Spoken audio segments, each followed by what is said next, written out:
Entonces, vamos a conversar de dos temas que son importantes para lo que es justamente el tema del cumplimiento normativo de lo que es legislación laboral. Vamos a ver en las primeras horas de esta sesión sobre el tema de igualdad salarial y luego terminaremos conversando sobre el tema de hostigamiento sexual laboral. Muy bien, entonces yo entiendo que las personas que integran este grupo, recién nos estamos conociendo, me parece, ¿no? Entonces, por favor, siéntanse en la libertad de poder hacer todas sus preguntas a través del chat y nosotros estaremos respondiendo a cada consulta, dudas que tuvieran, ¿no? Entonces, vean este espacio como un espacio de aprendizaje, no un espacio que vaya a generar alguna crítica si respondemos mal. Por el contrario, justamente nos permite a que podamos conocer y aclarar nuestras dudas, ¿verdad? Entonces, esto es que, entonces, vamos a considerar ello, ¿no? Como somos un grupo pequeño, sería importante que tomen este espacio también para que conversemos, ¿bien? No veamos que sea solamente un canal de aprendizaje por parte mía, pura exposición por parte mía, sino por el contrario, que sea una conversación entre ustedes conmigo, para así entender un poco más de los temas, porque esos temas son en realidad eh, relativamente nuevos para las organizaciones. Relativamente nuevo porque el tema de igualdad salarial en realidad ya tiene vigencia desde el año 2017. Bueno, tan nuevo no es, pero aún las empresas todavía están en la fase de implementación sobre el tema de políticas y cuadros de categorías que la ley nos exige. Y bueno, también vamos a ver sobre el hostigamiento sexual laboral. Ese tema sí no es nuevo, pero recién como que las organizaciones los están conociendo también, porque la ley ya tiene vigente casi 20 años, sino que a raíz de su procedimiento recién vamos a ver, ¿no? El tema de cómo implementar en nuestras organizaciones. Entonces vamos a iniciar con el tema de igualdad salarial.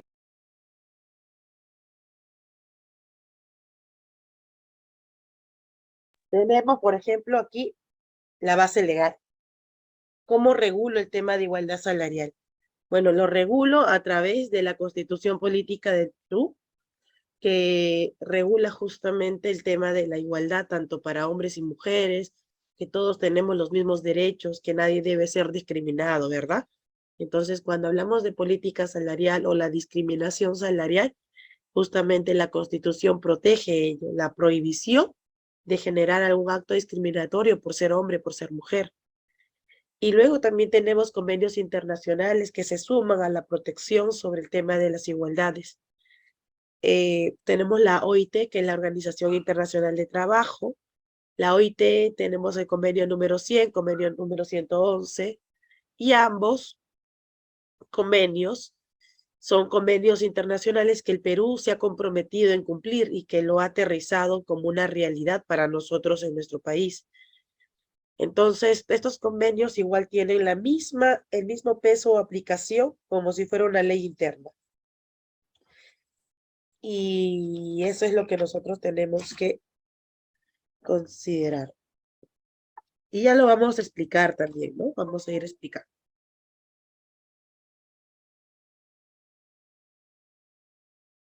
Tenemos también lo que es la ley 27270, que es la ley contra actos de discriminación. Ley 28983, la ley de igualdad de oportunidades entre varones y mujeres. La ley 30709, la ley que prohíbe la discriminación remunerativa entre varones y mujeres, que es justamente la norma que nos trae el día de hoy, o bueno, en esta primera parte de la clase, ¿no? Entonces, es esta normativa la que vamos a analizar cuáles son nuestras obligaciones como empleador. Y también vamos a analizar lo que es el reglamento, porque toda ley siempre viene acompañado con su reglamento y vamos a analizar cuáles son las exigencias que como organización yo debo cumplir. Luego tenemos el Decreto Supremo 05/2018 TR, que es la que emite disposiciones para garantizar el cumplimiento de la Ley 3709, la guía del Ministerio de Trabajo, la primera guía, que básicamente nos habla de una realidad que estaba pasando en nuestro país a través de estadísticas sobre las brechas salariales, tanto por parte de hombres y mujeres, en zonas rurales, zonas urbanas, en los sectores, en los rubros, el tema de la brecha salarial en el sector público-privado. Entonces nos hace ver que en realidad nuestro país todo el tiempo estuvo en una situación discriminatoria por parte de hombres y mujeres. No justifica, pero bueno, sabemos que de los últimos 100 años la mujer siempre ha estado luchando por sus derechos laborales, ¿no? Para que alcanzar la posibilidad de poder insertarse en el mercado laboral. Entonces, tenemos, ¿no? Que esto existe, las brechas salariales, esto genera justamente las desigualdades para la incorporación de la mujer en el mercado laboral, no solamente en el ámbito laboral, sino también en otros ámbitos. Tenemos, por ejemplo, lo que es el sector educativo, ¿no? Eh, y otras materias en la política, por ejemplo. Entonces, las mujeres, su participación son reciente, ¿no? De los últimos 100 años vemos ya la presencia de parte de las mujeres actuando, participando en diferentes ámbitos. Y si yo les preguntara, en el año 2022, ¿aún existe discriminación? ¿Existe discriminación o ya no existe discriminación por parte de hombres y mujeres?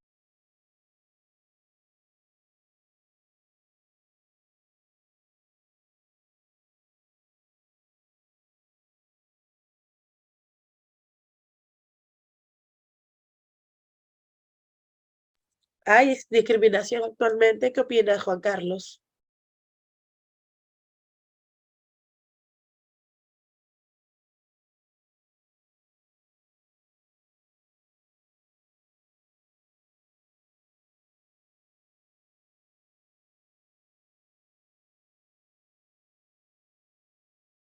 Sí, ¿verdad? Todavía existe discriminación. Entonces, eso es lo que se busca, una lucha constante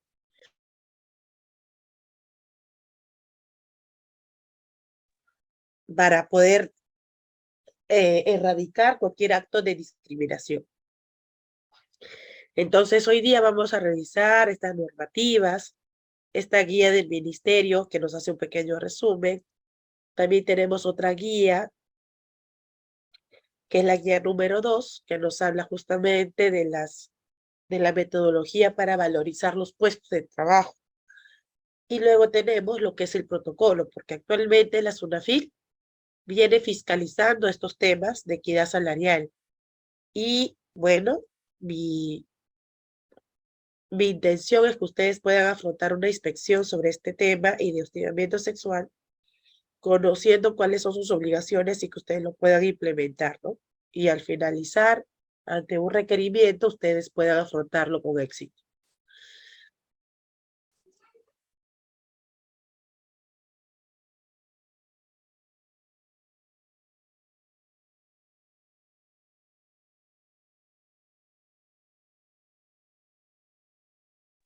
Entonces tenemos, por ejemplo, que actualmente en nuestro país aún persisten las desigualdades por diferentes motivos, ¿no? Puede ser no son necesariamente de género, sino de raza, de nacionalidad, por tener algún tipo de discapacidad o enfermedad. Existe el tema de discriminación, inclusive en los procesos de selección, pero bueno, hoy día vamos a verlo por el tema de género y por la carga familiar, que a veces también es muy latente, las oportunidades que se otorgan a veces sin criterios objetivos, no dan paso a oportunidades a aquellas personas que están embarazadas o en condición de lactancia o que tienen carga familiar, ¿no? Y obviamente esas desigualdades lo único que genera es que los trabajadores y trabajadoras puedan sentirse un descontento en los ingresos que no son proporcionales a su contribución en el trabajo, que por lo tanto puedan indicar que están frente a una situación de desigualdad, ¿no? Tenemos la ley 3709 de diciembre del 2017, que prohíbe la discriminación remunerativa entre varones y mujeres, lo cual estableció la obligación de empleadores y empleadoras de determinar cuadros y funciones, así como sus remuneraciones para asegurar la igualdad y la no discriminación entre varones y mujeres. El convenio número 100 de la OIT indica, ¿no?, la expresión de igualdad de remuneración entre la mano de obra masculina y la mano de obra femenina por un trabajo de igual valor, designa las tasas de remuneración fijadas sin discriminación en cuanto al sexo. Y el artículo número 2 nos indica que nosotros como país miembro, porque el Perú es país miembro de la Organización Internacional de Trabajo, tiene que adoptar ciertas metodologías que fijen la tasa de la remuneración y promuevan justamente que se erradique cualquier clase de discriminación. Y el convenio 111 define la discriminación cuando se genera por motivos de raza, color, sexo, religión, opinión política, ascendencia nacional u origen. Y la distinción o exclusión o preferencia basada en la calificación exigidas para un empleo determinado no serán consideradas discriminación.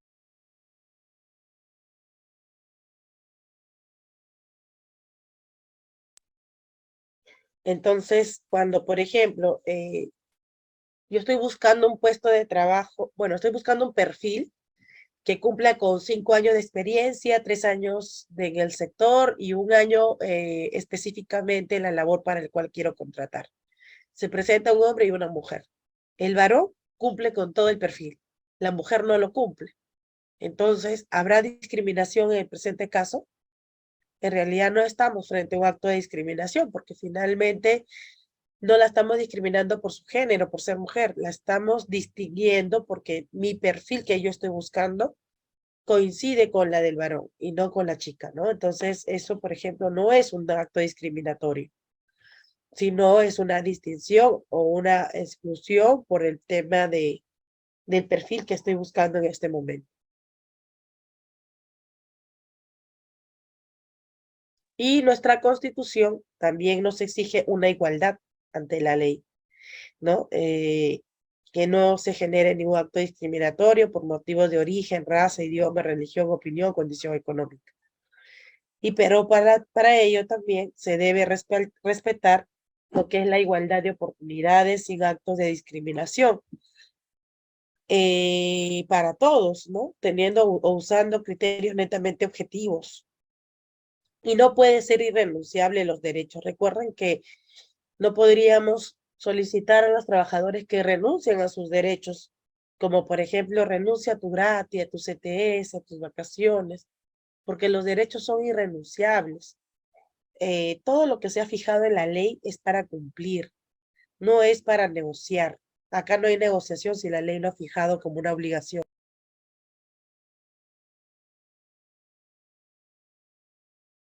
Así que es obligatorio el cumplimiento.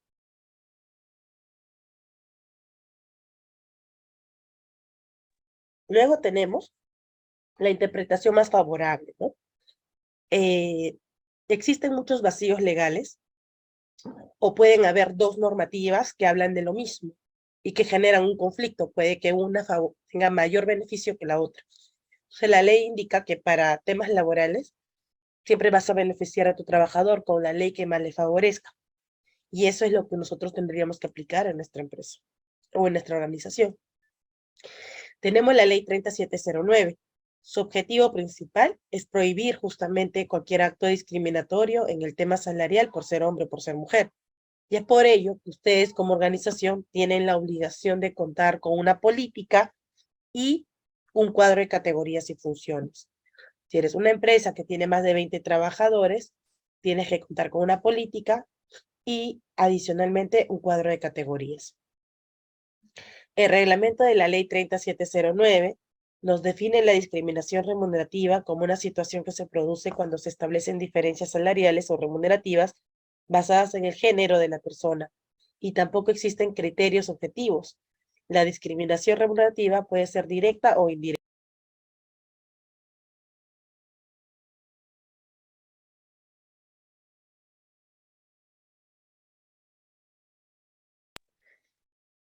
El reglamento de la ley 3709, ¿no? Es la definición de cuadros que justamente ustedes van a utilizar. Les voy a mostrar cómo lo podrían hacer, pero siempre usando ciertos criterios o valorización de los puestos. Cuando nosotros hablamos de política salarial, ya no hablamos de personas, estamos hablando del puesto. Según las funciones que hace este puesto, lo vamos a valorizar. Bien, antiguamente no era así. Antiguamente le favorecían el tema remunerativo, las compensaciones, pero era porque se trataba de la persona. O sea, si al jefe le caía bien, le aumentaban el sueldo. Si al jefe le caías mal, simplemente no te aumentaba el sueldo, te tenía en menos condiciones que los demás. Entonces la ley habla justamente que esto ya no se puede hacer, porque eso eran criterios subjetivos. Ahora tienes que justificar como empleador por qué existen diferencias salariales entre algunos puestos. Ya no se habla de personas, se habla de puestos. Entonces, la definición de la política salarial es un conjunto de criterios y directrices establecidos por el empleador para la gestión, fijación o reajuste de los diferentes esquemas de remuneración de los trabajadores. Entonces, hasta aquí, ¿qué es la valorización de los puestos de trabajo? ¿A qué llamamos valorización de puestos? Entonces, vamos a explicar justamente que la normativa nos habla que la valorización de los puestos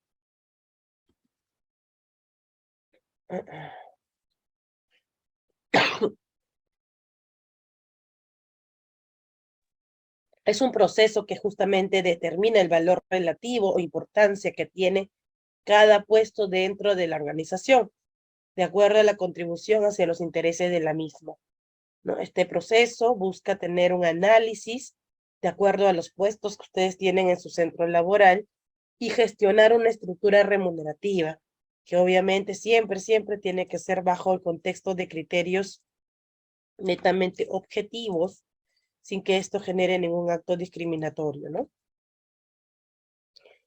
Entonces, esto básicamente es lo que se espera con la normativa. ¿Y qué es el ascenso laboral? El ascenso laboral, según la normativa, nos dice que es la posibilidad que tienen los trabajadores y las trabajadoras para que puedan seguir creciendo, ¿no? Profesionalmente en el centro laboral, pero ojo, siempre bajo el contexto, el criterio objetivo y razonable. Por ejemplo, ¿no? Yo tengo un puesto de jefe, ¿no? Y tengo una trabajadora que está en periodo de lactancia y otra que está soltera. Le doy de frente la posibilidad a la que está soltera para que suma el cargo, sin haber hecho un proceso interno, un proceso, ¿no? Por lo menos interno. Entonces, ¿qué va a generar? Que la persona que está en periodo de lactancia se pueda sentir discriminada por tener la carga laboral o estar en esta condición. No le han dado la posibilidad de poder postular y seguir creciendo. Ojo que no aplicar esto, lo que estoy explicando, podría considerarse como un acto de hostilidad laboral. La norma lo contempla como un acto de hostilidad y para SUNAFIL esto obviamente puede generar lo que es una multa, una infracción. Entonces, hasta aquí, ¿qué es la discriminación? En términos generales, la discriminación es una situación que excluye a otra persona por motivos, como sabemos, de raza, opinión, origen, tu condición económica, tu estado civil, tu edad, ¿no? Y entre otros. Y la discriminación indirecta es que es encubierta. Se trata de una apariencia que aparentemente no te estoy discriminando, parece un término medio, neutro, pero el fondo en realidad es que sí te estoy generando un acto de discriminación de manera ya indirecta, ¿no? Por ejemplo, quiero que para poder ascender o tener algún tipo de ventaja en el centro de trabajo, tienes que hacer capacitaciones que la empresa lo va a cubrir, pero la empresa lo cubriría fuera del horario. Sabemos que algunas personas no pueden realizar este tipo de capacitaciones porque justamente tienen hijos y obviamente no van a poder, ¿no? Asistir. Entonces, esto, por ejemplo, parece neutro, ¿no? O sea, el empleador no está prohibiendo que lo hagan los que tienen carga familiar, pero sí ahí hay un tema que sí podría calzar como acto de discriminatorio indirecto, ¿no? Porque sabemos que no todos lo van a poder hacer.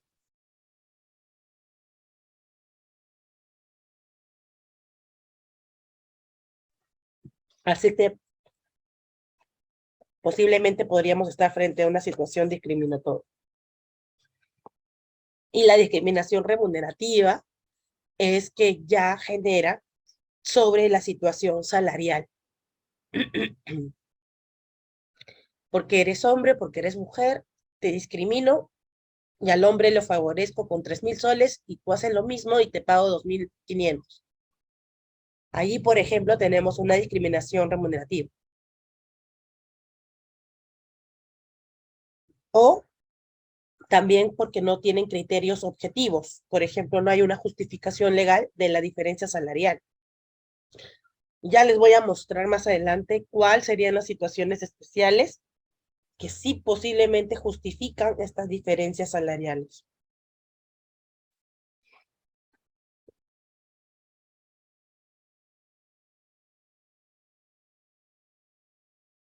Por ejemplo, aquí tenemos algunas características o ejemplos de discriminación directa e indirecta. En la directa son anuncios de empleo en los que se excluye la candidatura de las personas mayores de una edad determinada. No sé, por ejemplo, ¿no? En un proceso de selección pones puesto de analista, por favor, solamente postular personas entre 25 a 35 años. Esto, por ejemplo, es un acto totalmente discriminatorio. O imponer por parte de recursos humanos al personal, a las mujeres que pasen por una prueba de embarazo. También, ¿no? Luego tenemos la discriminación indirecta, cuando te dicen la capacitación, ¿no? Que había puesto de ejemplo hace un momento.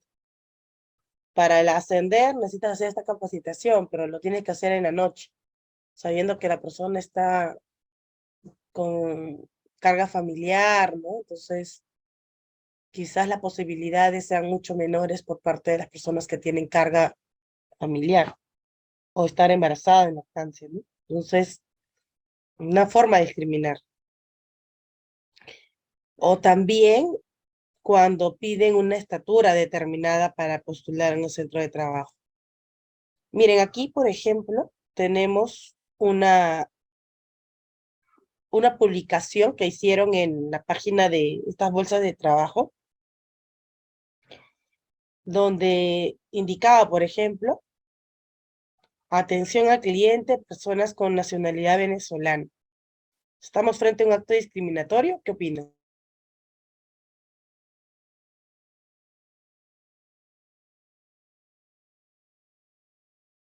¿Sería discriminación?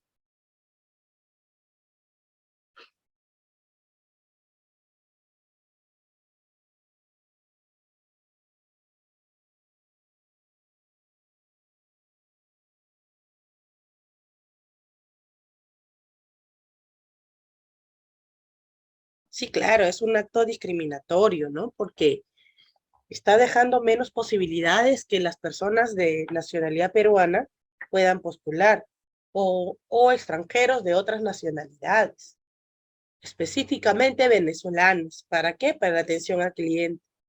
Un acto discriminatorio.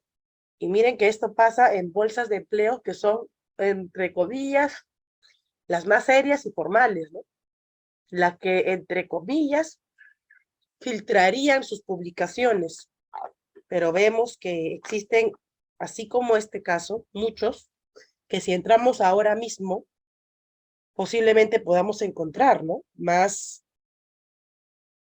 situaciones que generen un acto discriminatorio. Vamos a ver, ya me dio curiosidad ya.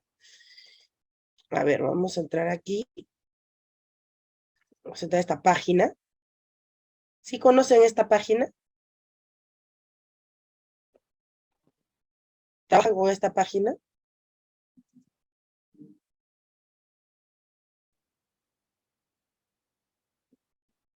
Miren, por ejemplo, en la primera que acabo de ver, ¿qué ven aquí? ¿Ustedes creen que nos está dando una situación discriminatoria el título del puesto, el título del perfil?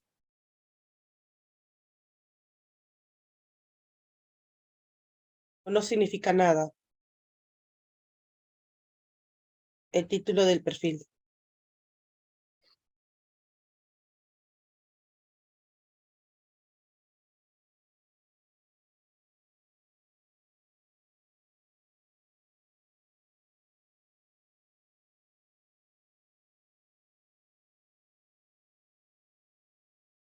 Claro, aquí, por ejemplo, como que un tema muy como para el género femenino, ¿no? Entonces esto genera que se trata de un acto discriminatorio. A ver, ¿qué más te pide? A ver, experto.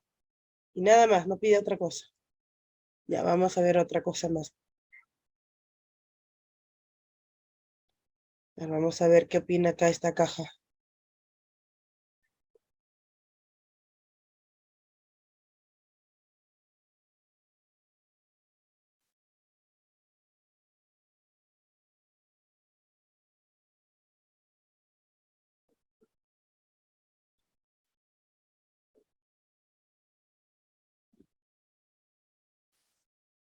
Aquí tenemos algún tipo de acto discriminatorio, ¿lo ven? ¿O nada? No hay nada aquí.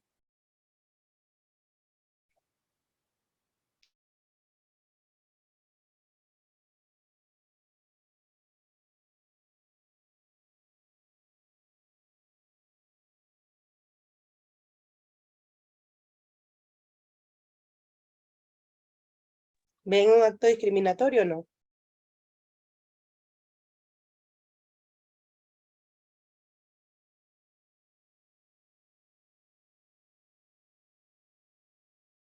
¿No? ¿Y aquí qué dice? ¿Qué pasa si yo no tengo solvencia moral? Es importante que no sea deudora. Está relacionado con mi puesto.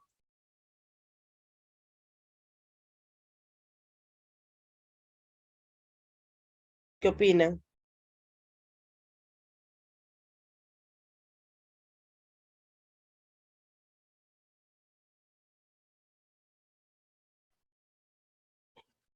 Ahora ven el tema discriminatorio, no, posiblemente, ¿no? Porque miren que está pidiendo 100% normal, o sea, bueno, lo que pasa es que en entidades financieras sí piden, exigen que estés, no en calidad de pérdida, pero aquí te está pidiendo 100% normal, o sea, eh, sería una situación que me genere a mí un acto discriminatorio. En realidad yo creería que sí, porque están acá hablando el tema de la condición crediticia, ¿no? Entonces, a ver, vamos a ver aquí en Arequipa.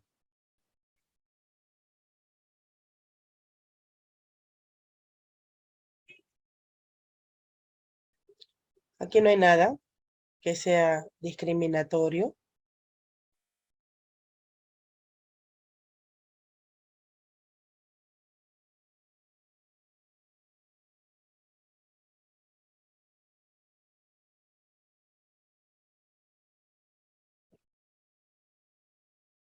Y aquí tampoco, ¿no?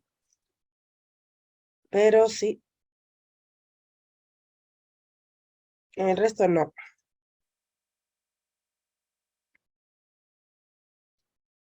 Bueno, vamos a continuar. Entonces se dan cuenta de que aún existe algún tipo de situaciones que pueden ser actos discriminatorios todavía en las bolsas de empleo, ¿no? Así estamos.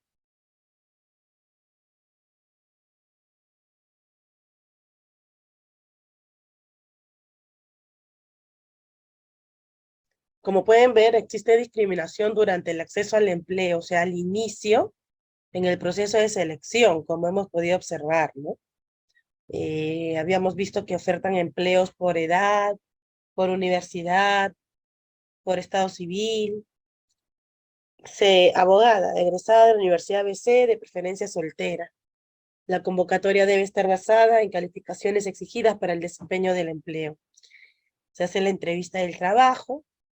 El entrevistador realiza preguntas personales e irrelevantes al postulante. Por ejemplo, ¿tienes hijos? ¿Estás casadas? ¿Piensas tener hijos?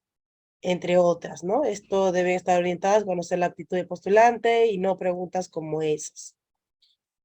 Por ejemplo, ahí dice Polo, ¿no? También por grado académico. Polo decía, mi empresa no acepta mujeres gestando. Por ejemplo, eso es un acto discriminatorio para el acceso al empleo. Ahora, claro que si la empresa o la postulante no tiene cómo evidenciar la discriminación, bueno, ahí sí hay una situación un poco complicada, ¿no? Pero sí, o sea, de todas maneras, tienes que tener mucho cuidado porque si se evidencia, no solamente pueden ser multados, ¿no? Se abre todo un proceso que también puede generar un acto de reparaciones civiles, entre otros. ¿Y qué ocurre cuando existe discriminación durante la relación laboral? Bueno, cuando existe discriminación o exclusión, esté relacionado porque quiero de repente ascender, pero no están respetando los criterios objetivos, sino más personal. O cuando existen diferentes condiciones de trabajo, preferencia en capacitación y formación profesional, actos de hostigamiento sexual, actos de hostilidad, negativa injustificada, realizar ajustes razonables para las personas con discapacidad. Ya les voy a explicar cómo se inicia el procedimiento de investigación. Y también puede existir discriminación en la desvinculación. Termino la relación laboral y te discrimino porque estás formando parte de un sindicato. Representas a un grupo de trabajadores o a la madre trabajadora, a personas con discapacidad, trabajador con una enfermedad, víctima de violencia. No, aquí, por ejemplo, son actos discriminatorios del término del vínculo laboral.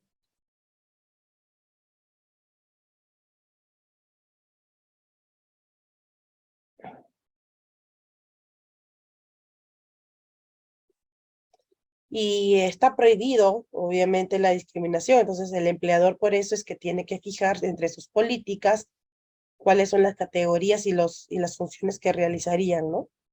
Para poder determinarlo como tal.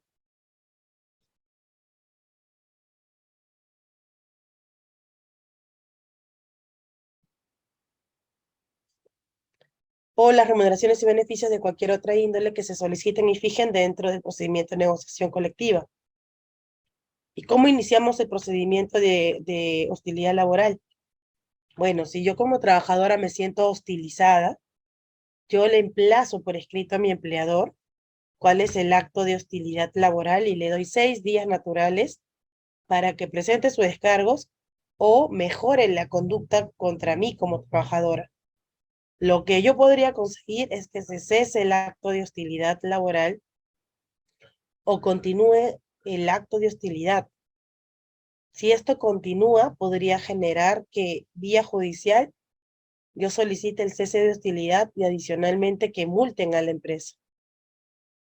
O lo otro que podría conseguir es que terminemos el vínculo y que me indemnices. Y la tercera opción sería también acudir con Sunafil.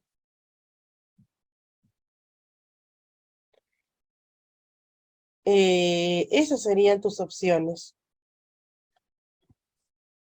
Aquí tenemos un cuadro. Me gustaría que por favor vean, revisen, léanlo. Me indican en qué situación se está cometiendo hostilidad laboral. Bien, revisen por favor.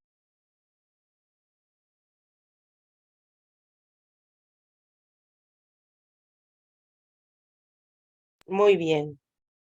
Efectivamente vemos un acto de discriminación en cuanto a Juana. con el resto de sus compañeros. Juana es una operaria, igual que sus compañeros, forma parte de la misma área. Su ingreso o su incorporación fue en el 2013, la misma que tienen aquí dos compañeros, indeterminada. También es afiliada al sindicato y como verán, está recibiendo un básico de 750. Bueno, si podemos de repente decir, oye, ¿por qué no le paga igual que Paulino? Tal vez Paulino gana esto por la antigüedad. Pero ¿qué ocurre con Ever y con Jorge Luis? Bueno, ellos están recibiendo 1035, teniendo la misma fecha de ingreso que Juan. Juan está recibiendo el bono del 2014, pero no está recibiendo el bono del 2003. Entonces sí hay acto de discriminación. El básico, acá vamos a poner básico, el bono del 2013. Entonces, en promedio, estamos hablando de 500, casi 600 soles, ¿no? De, de brecha salarial entre Juana y sus compañeros. Así que este es un caso real, un caso que ocurrió en una municipalidad y le dieron la razón a Juan y tuvieron que reintegrar. Entonces, ¿qué es lo que tienes que hacer ustedes como organización? Como organización, ustedes tienen que realizar su cuadro de categorías y funciones y como mínimo debe contener por lo menos la siguiente información.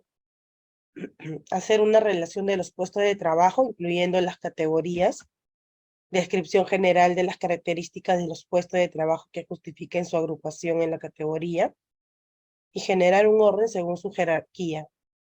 Bien, eso es lo que tendríamos que observar.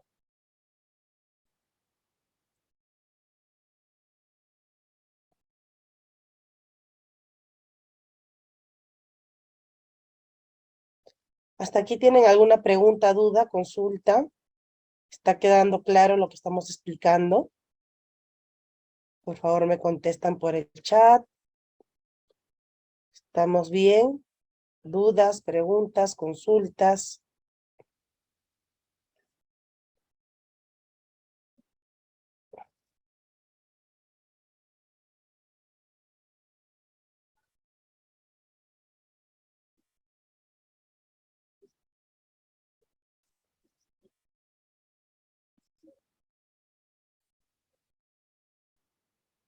Ya. Entonces, del cuadro de categorías que tienen que realizar, tienen que verificar todos los puestos de trabajo que tiene la empresa e ir categorizándolos, ¿no? Realizar una descripción general por cada puesto, cuáles son las funciones que se van a asumir, para ir justificando justamente la categoría, generar un orden y jerarquización de las categorías en base a su valorización y a la necesidad de la actividad económica. ¿Y de qué manera justifico diferencias salariales? Puedo justificar las diferencias salariales por motivos, por ejemplo, de antigüedad, ¿no?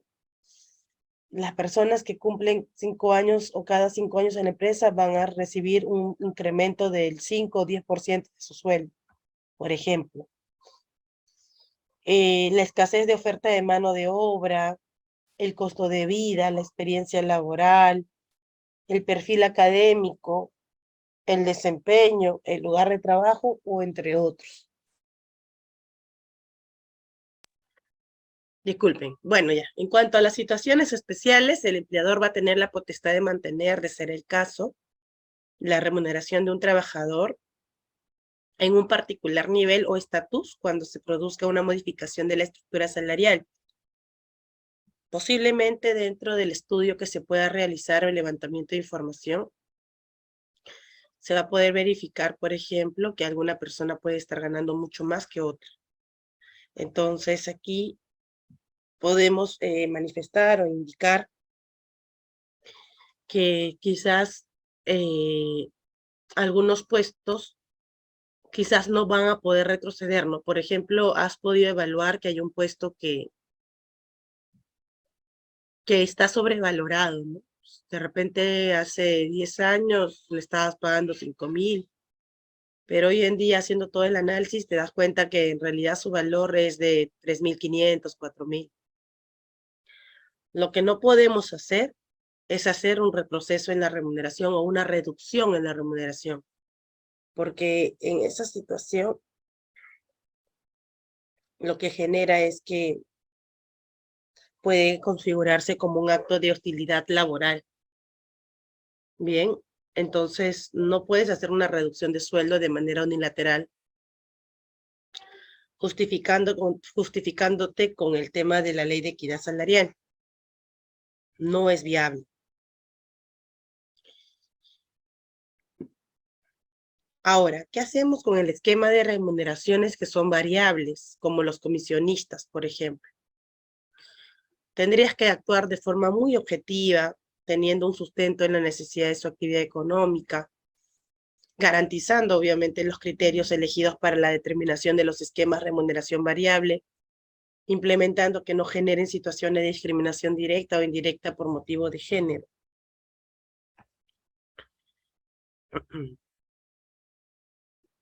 En cuanto a las bandas salariales, lo más importante es que la norma permite que cada empleador establezca sus propias políticas remunerativas, incluyendo justamente las bandas salariales, de acuerdo a los criterios que pueda ser considerable y pertinente para la consecución de sus fines. Y respecto a la discriminación salarial, está prohibido justamente estas diferencias remunerativas que estén ligadas, por ejemplo, al embarazo, a la maternidad, a la paternidad, a la lactancia, a la responsabilidad familiar, a la víctima de violencia.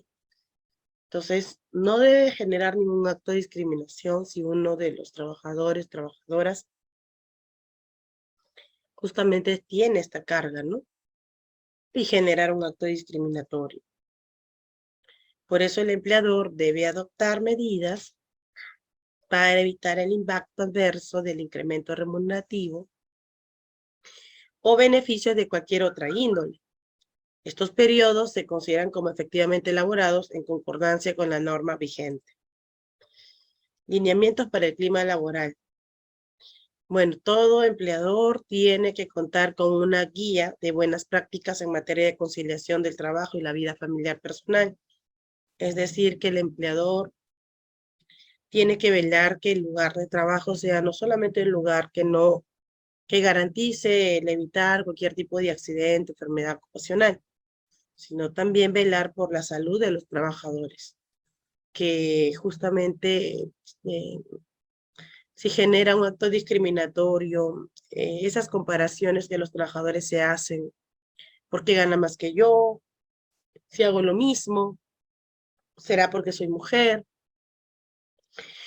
Eso también el empleador tiene que velar, ¿no? Que no genere esa disconformidad, esas riñas, ese estrés, por lo que el empleador tiene que promover una cultura de armonía y respeto. Y aquí nace con esta ley 3709 la prohibición de no renovar los contratos a mujeres gestantes o lactantes. De esta ley se desprende justamente esta prohibición. ¿Qué nos dice esta normativa? La normativa nos establece que está totalmente prohibido que la entidad empleadora despida o no renueve el contrato de una mujer gestante o lactante. Inclusive hay un convenio que las protege, que es el convenio 183. Pero también hay límites, ¿no? Y hay ciertas excepciones por el cual sí podríamos generar lo que es la desvinculación, como es el caso, por ejemplo, de que la causa objetiva de la contratación, o sea, el motivo por el cual te he contratado de manera temporal, haya culminado, ¿no?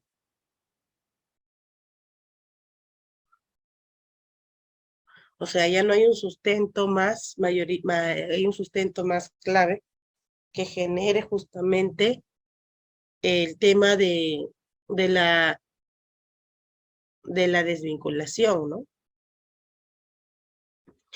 Entonces, si la causa objetiva ha culminado, ya no tiene sentido de continuar renovando.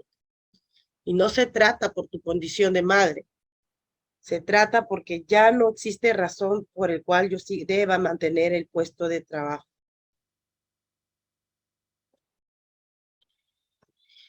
Y esto también aplica para aquellas trabajadoras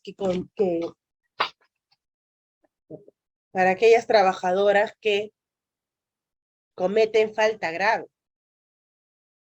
Cometes falta grave, le da la posibilidad al empleador de poder iniciarte un procedimiento de despido. Pero estoy embarazada. Es que eso no es causal suficiente para no iniciarte un proceso de despido. Así que el tema de la protección que tienen las mujeres sí es cierto, pero lo que no es permitido y que estas personas se aprovechen por esta protección es que cometan faltas graves en contra de su empleador. Así que también el empleador tendrá su justo derecho o razón de generar la desvinculación si son situaciones en las que se están generando por faltas graves, ¿no?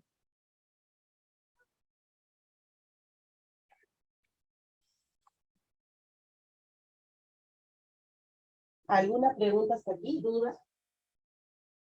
¿Preguntas, consultas?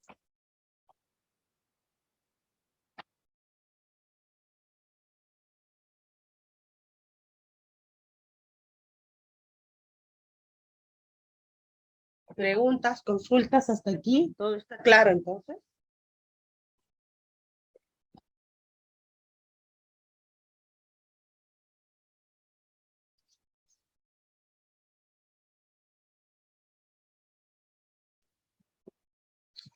Bien. Bueno, también la norma nos habla qué es lo que sucede con las candidatas, ¿no? Con las postulantes. La ley prohíbe que los potenciales empleadores soliciten una prueba de embarazo para poder incorporarse en su organización. Está prohibido que pasen por una prueba de embarazo. Pero lo que sí contempla la normativa, bueno, existe una excepción, ¿no?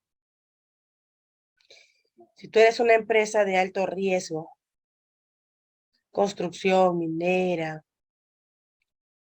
o tienes contacto con agentes físicos, químicos que puedan generar algún tipo de inconveniente en cuanto al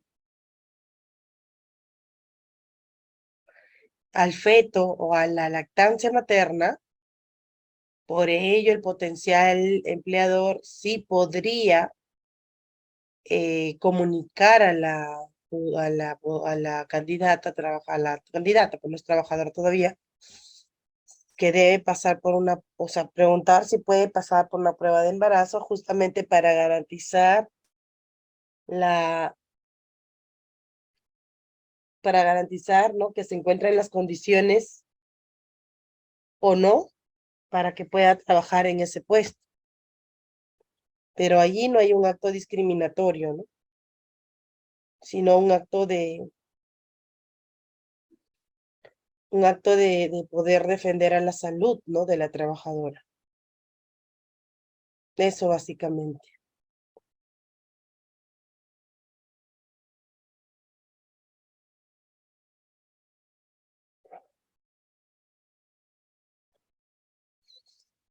Entonces, ya sabemos que si pasara esto, del resultado del proceso de selección saliera positivo, lo que tiene que hacer el empleador, ya si está contratada, es trasladarla a otro lugar para que pueda prestar su servicio sin que genere este nivel de exposición, ¿no?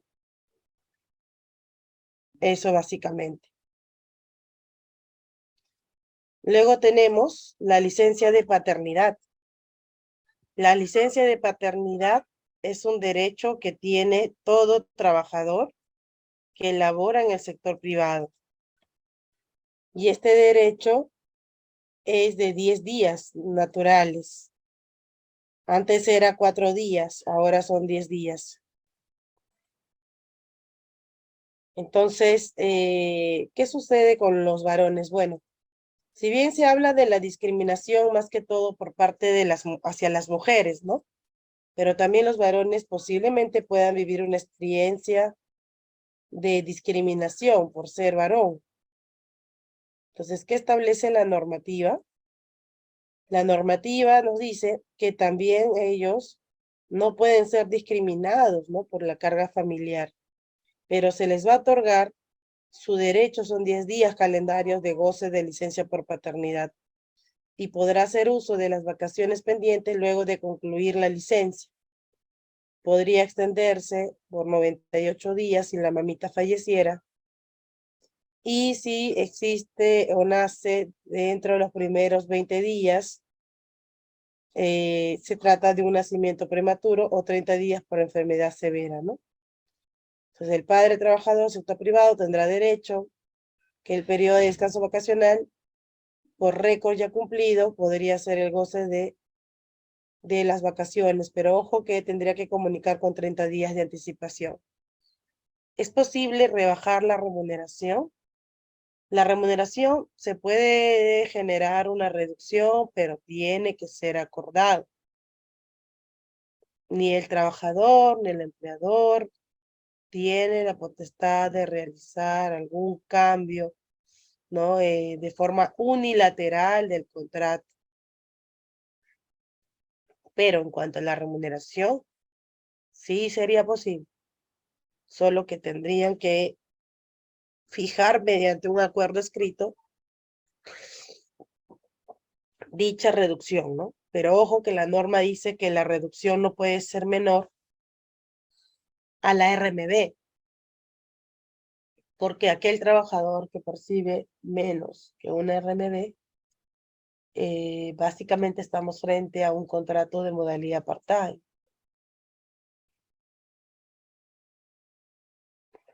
Entonces, esto es básicamente, ¿no? Debe el empleador, el deber del empleador. ¿Cuál será tu deber como empleador? Tu deber como empleador es crear una política salarial, crear criterios de evaluación de desempeño o de otro tipo para que tengan un impacto en sus remuneraciones.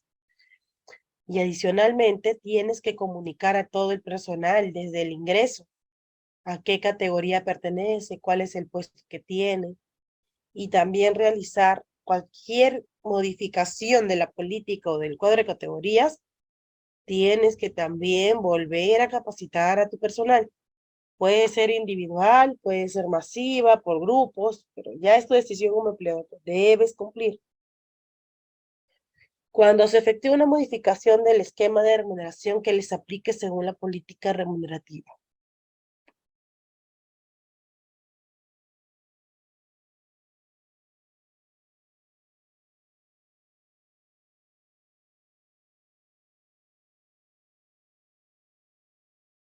Bueno, en la guía del Ministerio de Trabajo nos da recomendaciones para poder implementar justamente el cuadro de categorías.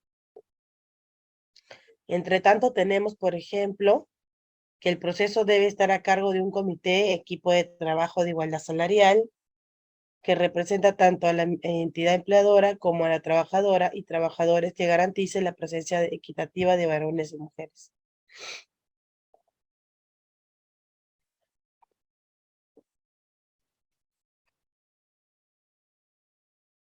Para el caso de conformar un comité que es solamente bueno, de recomendación, porque no es una exigencia obligatoria,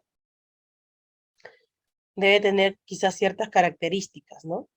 Tiene que ser técnico especializado, equilibrado en género, de carácter participativo, que busque una sostenibilidad para ser responsable de recursos humanos. ¿Cuáles son las funciones del equipo Comité de Igualdad Salarial? Que resguarde y asegure que cumple con los pasos metodológicos del proceso, evitar cualquier sesgo discriminatorio o sexista, determinar el plan de trabajo, recursos necesarios y roles del proceso, crear, analizar y validar los subfactores y niveles que incluye su modelo de valorización, brindar información relacionada al proceso de entidades fiscalizadoras. Personas que pueden conformar el comité, que tengan un nivel de conocimiento de la organización, conocimiento de los puestos y descripción de cada uno, que cuenten con una preparación para reconocer y eliminar justamente estas brechas, que conozcan mecanismos que tomen decisiones, ¿no? Si se trata de una mediana y pequeña empresa o gran empresa,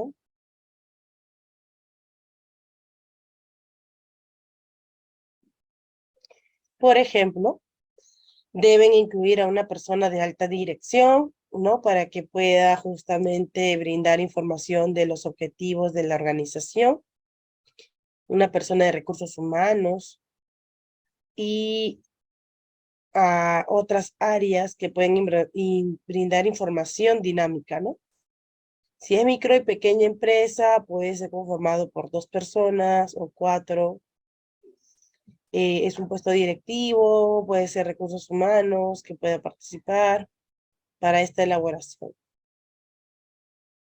Pero como habíamos señalado anteriormente, es importante tener o causalizar cuáles son la justificación legal que se desprende un desbalance, un desequilibrio entre 2 personas que asumen el mismo puesto o puestos distintos, pero que tienen el mismo valor. Entonces aquí, por ejemplo, tienen lo que es la antigüedad, el desempeño, la negociación colectiva y lo que es el costo de vida, ¿no?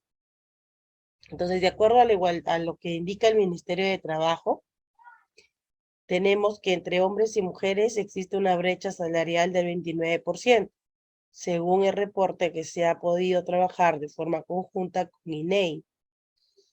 En el año 2017, si no me equivoco, ahí está,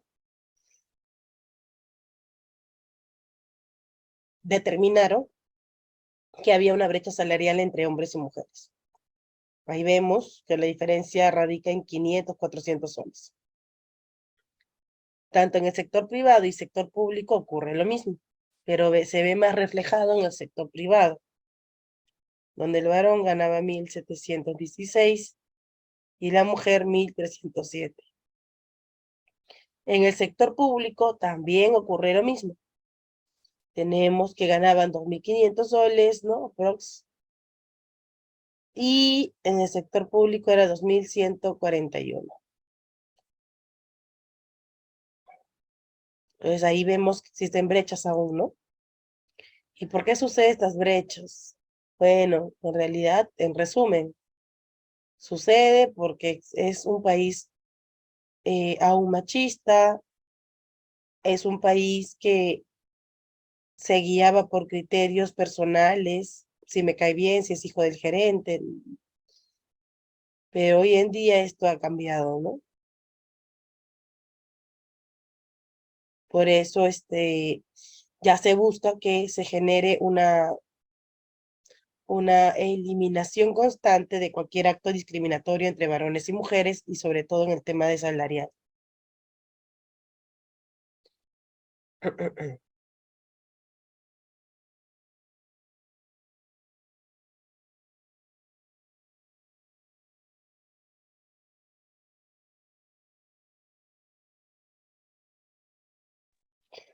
Aquí tenemos 5 pasos que tienes que hacer para poder realizar la elaboración de valorización de puestos. Vamos a ver, por ejemplo, el primer paso. Bien, el primer paso, que sería la etapa del proceso, ¿no?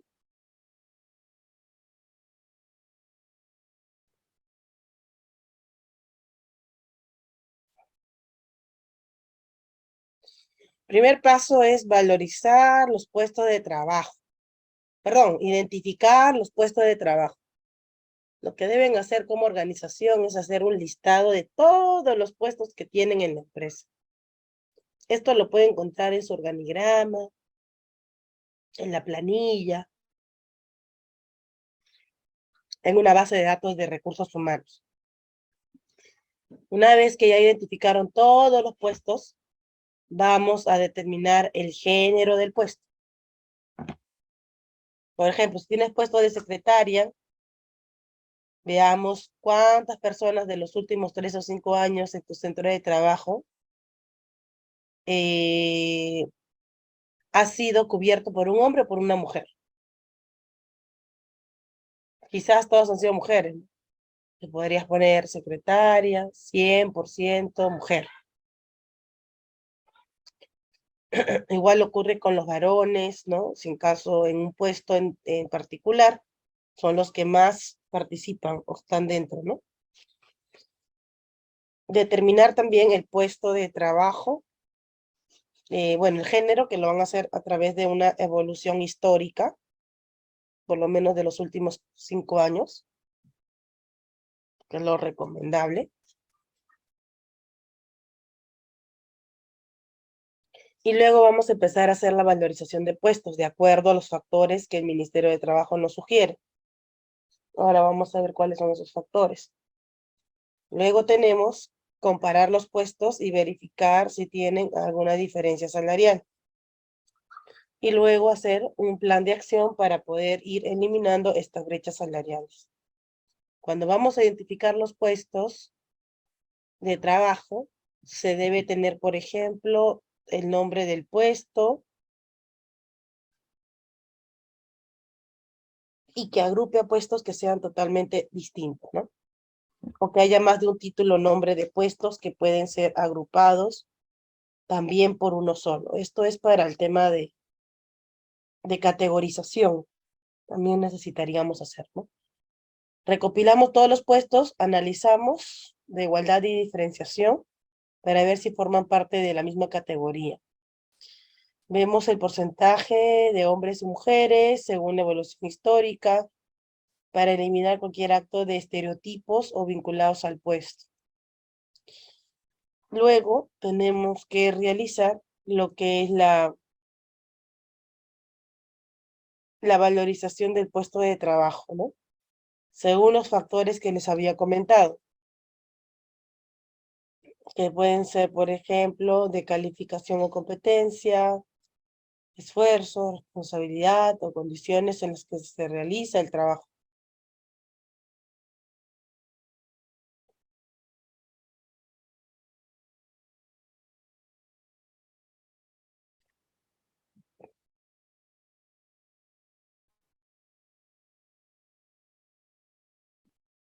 Y por último, ahora vamos a ver lo de Sunafil. Está acá. Ya está. Y aquí tienen, por ejemplo, los subfactores, ¿no? Calificación o competencia, por educación, por experiencia laboral, habilidad cognitiva, iniciativa, independencia, habilidad comunicativa, el esfuerzo que puede ser mental y físico, la responsabilidad de manejo de personal, tema de recursos, condición de trabajo. Y luego haremos la comparación y el cálculo de diferencias salariales, ¿no? Luego de haber terminado el valor real de los puestos, es necesario comparar aquellos que son predominantes femeninos con los masculinos a fin de comprobar si es que entre ellos existen diferencias remunerativas. Deberíamos elaborar un cuadro de categorías donde se pueda verificar si los puestos tienen el mismo valor o misma remuneración. Se trata de una situación discriminatoria cuando los puestos con predominancia femenina, a pesar de tener el mismo valor que aquellos que predominan de forma masculina, que perciben una remuneración menor. Implementamos y eliminamos las brechas salariales. Hacemos un diagnóstico de las brechas de género, hacemos el método para ir corrigiendo estas brechas, elaboramos un cronograma y planificación de reajuste salarial, y luego también empezamos a supervisar, ¿no? Y monitorear si la implementación de este plan. ¿Qué pasó? ¿Por qué se...? Ya. A ver, se fue la presentación, ¿no? Ya, ahora sí creo. Entonces, ¿cuáles son los tips laboral?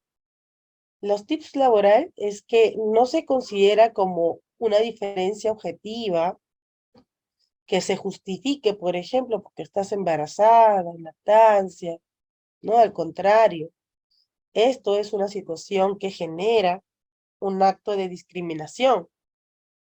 Eso es lo que no se va a tolerar. Y si tú no aplicas lo que el Ministerio de Trabajo te está recomendando en su guía, no te preocupes, porque eso tampoco genera algún tipo de infracción, porque finalmente la guía es un acto que te está generando una recomendación. No te genera una multa si no lo quieres aplicar. Y también recuerda que no es obligatorio que comuniques a todo el personal. Claro, la política y los cuadros de categoría sí, pero no es que estés obligada a demostrar las remuneraciones que se tienen por las categorías. Y finalmente aquí tenemos un resumen de lo que SUNAFIL nos está fiscalizando. Por ejemplo, el que discrimines o no cuentes con el cuadro de categorías o con la política salarial ya es una infracción muy grave. O no haber comunicado el personal de la política o el cuadro de categorías también incurres en una infracción muy grave. Muy bien, así que estas son las pautas. ¿Tienen alguna pregunta, duda hasta aquí sobre el tema de equidad salarial?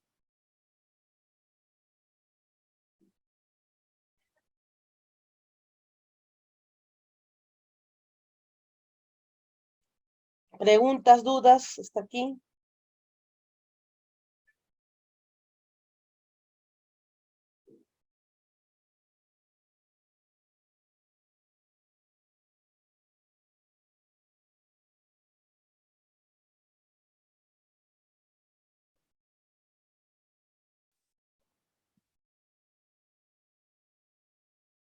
Ya, todo claro. Ok. Hola María, sí te escuchamos. Cuéntanos. Hola, doctora, buen día. Una consulta. Un personal que cesa, ¿no? O que dejado de laborar en la empresa, ¿podría denunciar de forma posterior a la empresa por un tema de discriminación salarial? He A visto un posterior, ¿no? A caso. posterior a su cese. Ujú. Bueno, posterior a su cese por un acto discriminatorio, posiblemente sí, porque finalmente si tiene evidencias de los últimos 4 años, UNAFIL sí fiscaliza esta, estas situaciones. Así que si está dentro de los 4 años, sí podría denunciar para que pase ¿Y por un proceso. la denuncia sería en SUNAFIL o a través de qué forma la persona esta podría denunciar? Puede ser una alternativa a SUNAFIL o también puede ser otra alternativa a la vía judicial. Bien, creo que ya se ve la pantalla, ¿no? Completa. Bien. Nos toca hablar acerca del hostigamiento sexual laboral. Vamos a explicar un poco de qué trata, cuáles son las obligaciones que tenemos como empleador en esta segunda parte. Bueno, el hostigamiento sexual está regulado por la ley 27942, es una norma que fue publicada en el año 2003. Como bien lo había mencionado anteriormente, es una norma que ya tiene casi 20 años, pero recientemente está siendo conocida porque se publicó en el año 2019 recientemente su reglamento.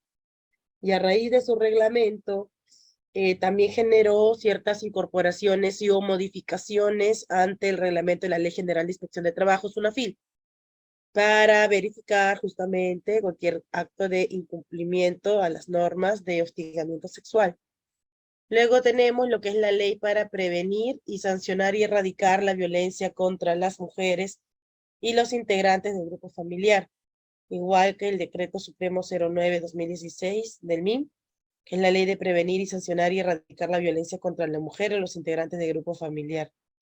Bueno, estas dos normativas se aplican de forma complementaria a la ley de hostigamiento sexual laboral, porque existen ciertas situaciones en las cuales la norma no lo ha contemplado. Entonces, de forma supletoria, tenemos que aplicar otras normas que están relacionadas. Igual la norma lo identifica, lo señala como parte, ¿no?, de las normas complementarias. Tenemos el decreto legislativo 1410, que es la norma que regula los delitos de acoso sexual, chantaje sexual, difusión de imágenes, que esto sí conlleva una pena privativa de la libertad de 3 a 5 años, o si hay un agravante, podría extenderse hasta 8 años de cárcel. Ya les voy a mostrar cuál es la diferencia entre acoso sexual y hostigamiento, porque esa es la pregunta que frecuentemente recibimos. ¿Cuál es la diferencia? ¿Lo mismo? Entonces, bueno, entre las relaciones laborales que se regula entre el empleador y el trabajador, tenemos el Decreto Supremo 0397-TR, y esto cuenta con una guía por parte del Ministerio de Trabajo, emitida por la Resolución Ministerial 223-2019-TR, y su protocolo que tiene su ANAFIR justamente sobre el tema de hostigamiento sexual laboral.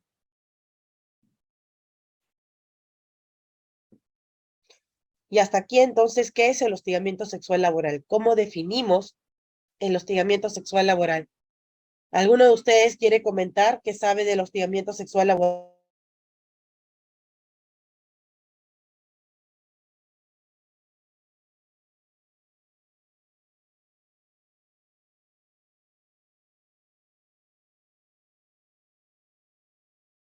¿Qué es el acoso? Actualmente ustedes ya han hecho capacitaciones o han implementado políticas.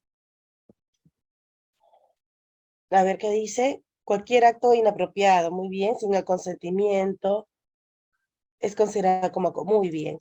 Claro, lo que pasa es que la ley ha contemplado que el hostigamiento sexual es una forma de violencia que se configura a través de una conducta sexual o una conducta sexista, pero sobre todo que desde cuándo estamos o partimos frente a un acto de hostigamiento sexual.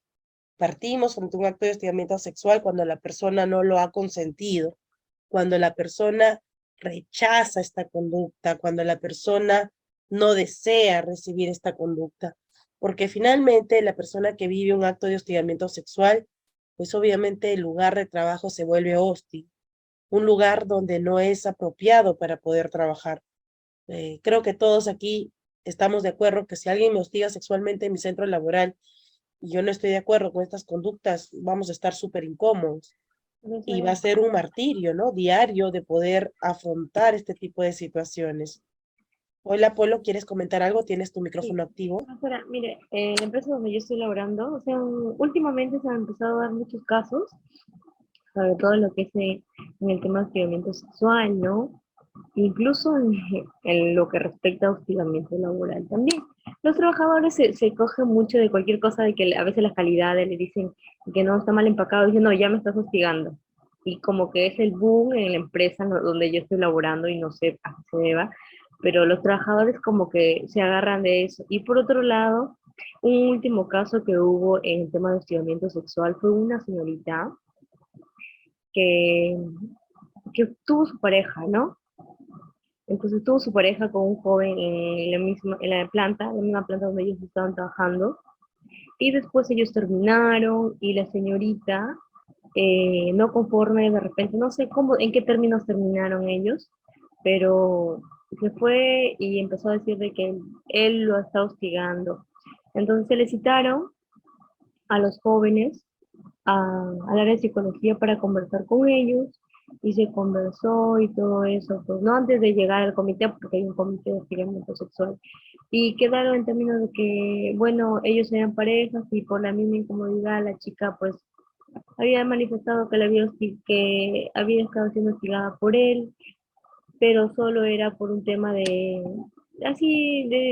problemas que habían tenido al momento de terminar la relación. Ahora, después esta señorita se ha ido a hablar al comité de que el chico sí o sí la está hostigando. ¿Contaría como hostigamiento cuando ella primero ha manifestado que no ha habido hostigamiento y después se ha ido y ha manifestado otra cosa ya al comité? Pero ya no existe vínculo laboral actual cuando ella ha No, manifestado eso. los dos trabajan en la misma planta, pero ya no son pareja, pero ella está diciendo que él está hostigando. Ya, pero anteriormente dices que sí hizo una denuncia y luego se retractó. No, o sea, se le citó a los dos, porque ella dijo que él lo estuvo hostigando el joven, entonces se le citó a los dos para que tengan para que manifiesten, hagan su descargo los dos, ¿no? En el área de psicología. Y pues la chica ahí dijo que no, que en realidad era porque ella todavía tenía como que cólera por el hecho de cómo habían terminado. eso ya, quedó todo ok. Y ahora después, en esta semana, ella se ha ido. Bueno, también será porque hay una señorita de trabajo social que ella como que le ha dicho, no, tienes que seguir con esto, que te está hostigando. No sé qué ideas le habrán metido, pero ella ya ha manifestado de que el joven sí o sí la ha estado hostigando. Entonces ha tomado la decisión de suspenderlo al joven, pero el joven dice, yo no sé por qué, porque yo con ella, yo he cortado comunicación, yo no me hablo, incluso he mostrado pruebas, pero dicen que no, que la señorita manifiesta de que sí, pero hemos sido pareja, dice. O sea, hemos sido pareja y cuando hemos sido pareja, pues de repente habremos tenido inconvenientes, discusiones, pero yo nunca la he hostigado a ella. Así manifiesta el joven. ¿Contaría como acoso o no contaría como acoso? Bueno, lo que pasa es que cuando ya se formula una denuncia, tienes que iniciar todo el procedimiento de investigación para verificar si de la información que se ha proporcionado es configura como una situación de hostigamiento. Para eso es que ella tiene que formular su denuncia con recursos humanos para dar a conocer al comité de intervención y que el comité de intervención empiece sus investigaciones para poder concluir si se trató o no de una situación de hostigamiento o se trató de una falsa queja, porque también hacer falsa queja genera también consecuencias, inclusive la desvinculación de la persona que ha mentido. Entonces, yo considero que si ya ustedes tienen conocimiento de una posible situación de hostigamiento, desarrollen todo el proceso de investigación para llegar a la verdad.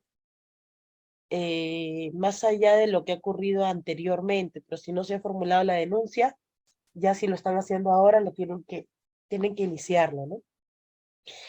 Entonces, aquí vas a poder comprender cuál es el procedimiento que tienes que seguir como organización. Entonces, por ejemplo,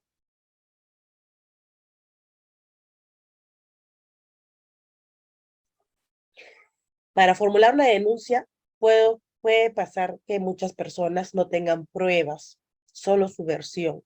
¿Será suficiente para formular una denuncia? Pues la ley contempla que sí, porque finalmente las pruebas son el respaldo de tu versión, pero no genera una condición que si no tienes pruebas no puedes denunciar. Es falso. Tú puedes denunciar con tu simple versión. Ahora, otra cosa es que en el procedimiento de investigación no puedan determinar una situación de acoso porque la información brindada no es suficiente. Así que ahí, claro, en la parte de investigación tenga sus contras, ¿no? Luego tenemos lo que es el consentimiento. Si una persona ha consentido el hecho en la conducta, no estamos frente a un acto de hostigamiento sexual.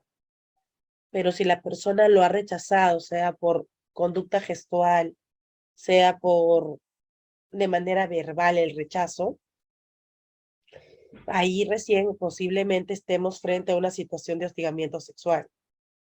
Recordemos que el hostigamiento es una forma de violencia que inclusive se encuentra clasificada como un acto de violencia sexual. Y asimismo, en el mismo grupo podemos encontrar delitos como acoso sexual y violación sexual, para que ustedes como organización se den cuenta que el nivel de responsabilidad que se tiene sobre estos temas son totalmente delicados. ¿Y cuál es la diferencia de la conducta sexual y la conducta sexista? Bueno, en la conducta sexual tenemos ciertos comportamientos físicos, verbales, gestuales, como comentarios, insinuaciones, observaciones o miradas lascivas, exhibición o exposición de material pornográfico, tocamientos, roces o acercamientos corporales. La conducta sexista son frases machistas o feministas que se promueven por ser hombre o por ser mujer, y esto también puede ocurrir en el centro de trabajo.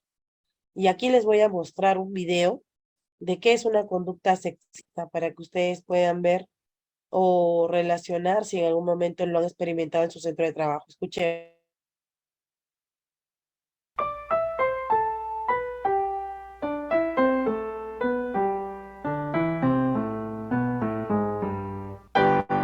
Seguramente has vivido una situación como esta.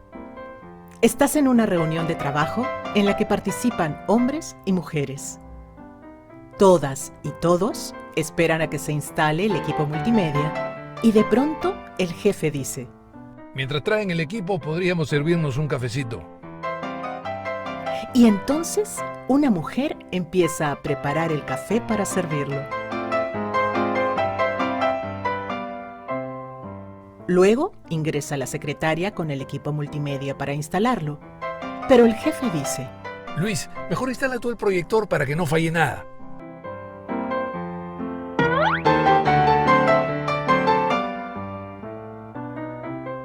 Bienvenidos a esta reunión de trabajo. Nos acompañan Luis Olivares, Eduardo González, Claudita, Álvaro Ramírez, nuestra querida Milagritos, Felipe Martínez, Rosita y Teresita. Bueno, comencemos anotando las conclusiones de la reunión anterior. Claudita, ayúdanos, tú tienes buena letra. Conclusión 1. Debemos desarrollar una comunicación horizontal. Conclusión 2. Administrar los recursos con mayor eficiencia. Conclusión 3. Excelente reunión. Muchas gracias por participar. Llamaré para que preparen el acta. Un segundo. Creo que faltaría revisar... Disculpa, Teresita, pero estamos con el tiempo ajustado. Marujita, ya terminamos. Por favor, que venga la nueva secretaria que contrataste para que redacte el acta de la reunión.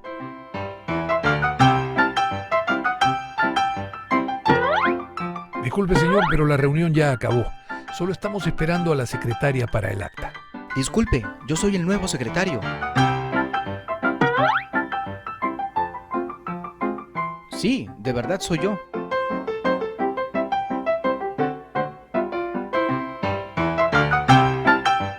Bueno, firmemos el acta. Primero las damas, por supuesto.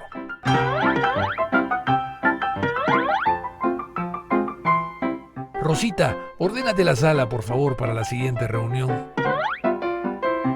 ¿Qué ves en esta situación? ¿La has vivido alguna vez? ¿Cómo puede cambiar esto?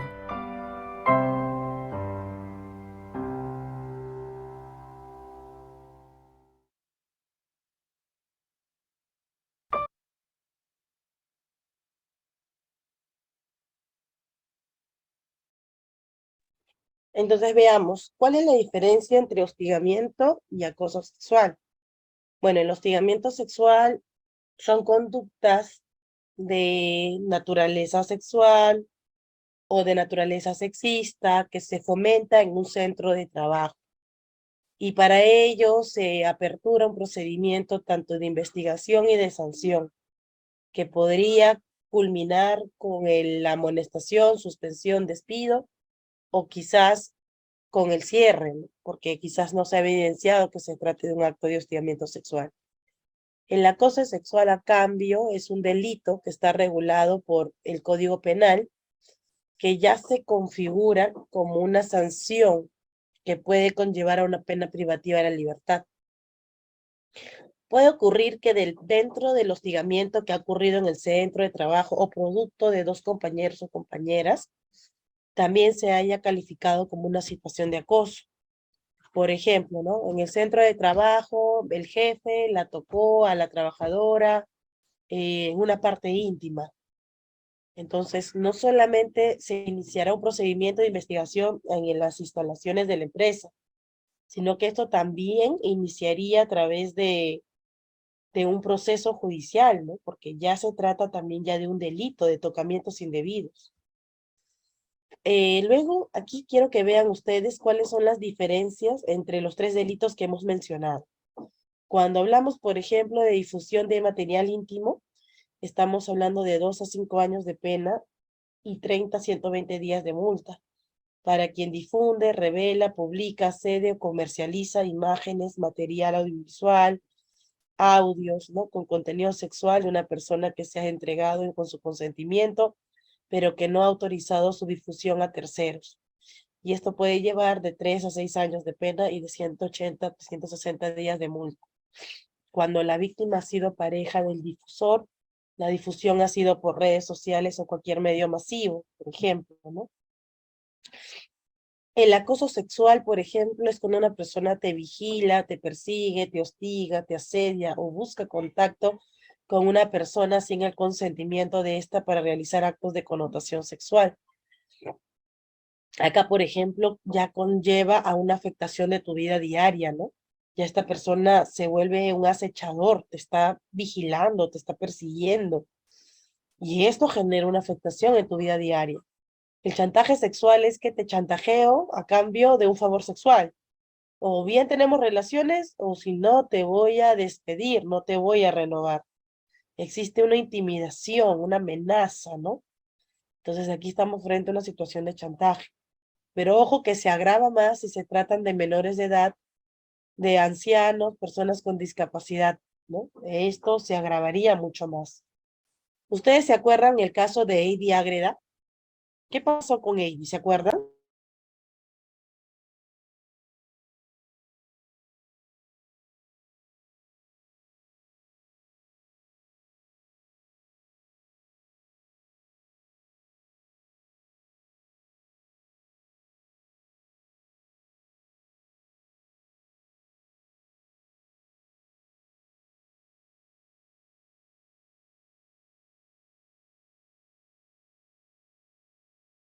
¿Se acuerdan el caso de Heidi Ágreda? ¿Se acuerdan lo que ocurrió en el 2018?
A ver qué dicen. Sí, ¿no? Fue su agresor que la quemó. Claro, en el caso del 2018, Ivy retornaba de su trabajo a su domicilio. Apenas ella tenía 22 años, ¿no? Y este sujeto, quien era su ex compañero, su compañero de trabajo, ya le venía acechando ya hace un par de meses. Y ante el rechazo de Ivy de que no quería salir con él o mantener una relación, este reaccionó quemándola viva, ¿no? En el bus, cuando estaba regresando a su casa. Y lamentablemente Ivy no soportó tales quemaduras que produjo su muerte, su fallecimiento. Entonces, bueno, es un hecho que ocurrió que no podemos olvidar, porque eso sucedió en nuestro país. ¿Qué ocurre si la organización detecta que posiblemente se está tratando de una situación más allá de un acto de hostigamiento sexual, sino que ella configura este acto, esta conducta como un delito? En este caso, ¿qué es lo que pasa? Bueno, en esta situación el empleador debe comunicar a las autoridades, por ejemplo, el Ministerio Público, la policía, ¿no? Comunicar en un plazo de 24 horas de conocidos los hechos para poder formular lo que es su denuncia. Por si acaso, esto también es hostigamiento sexual, el que te piropeen, te cortejen, te galanteen, esto también es una situación que configura un acto de hostigamiento sexual. El que te whatsappeen, te manden mensajes de textos también califican. ¿Cuál de estas dos imágenes posiblemente estamos frente a una situación de hostigamiento sexual? ¿Cuál de las dos consideran que puede tratarse de una situación de hostigamiento sexual? Ok, la primera, ¿verdad? Claro, la primera porque vemos a una trabajadora que está tomando a la fuerza al compañero para darle un beso, ¿no? Y este tiene una reacción como que de incómodo, fastidiado. Y aquí, por ejemplo, ¿cuál de las dos podría calificar como un acto de hostigamiento sexual? Muy bien, ¿no? La dos. Vemos a una persona que la está acorralando, ¿no? Y que vemos una expresión de miedo. Posiblemente la figura número dos califica como un acto de hostigamiento. ¿Cuál de estas dos imágenes calificaría como una situación de hostigamiento sexual?